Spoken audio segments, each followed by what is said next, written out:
அப்பதான் பழசை எல்லாம் நினைச்சு பாக்குறாங்க. அப்பதான் 16,000 பணத்தை பையனுக்கு கையில கொடுக்குறாங்க. ஆமா, அது இவ்வளவு பணம். நம்ம தான் விவசாயம் பண்றது இல்ல, அதான் லேண்ட் வித்து பணமா ஆகிட்டேன்.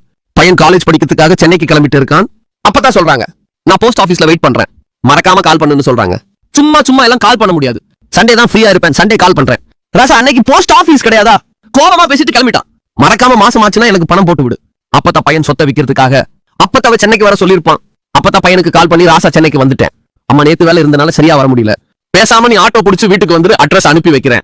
அப்பத்தோட பெட்டி படுக்கையெல்லாம் ஒருத்தன் தூக்கிட்டு வர்றான். 100 ரூபாய் கொடுப்பான்னு பார்த்தா 50 ரூபாய் தான் கொடுக்குறாங்க.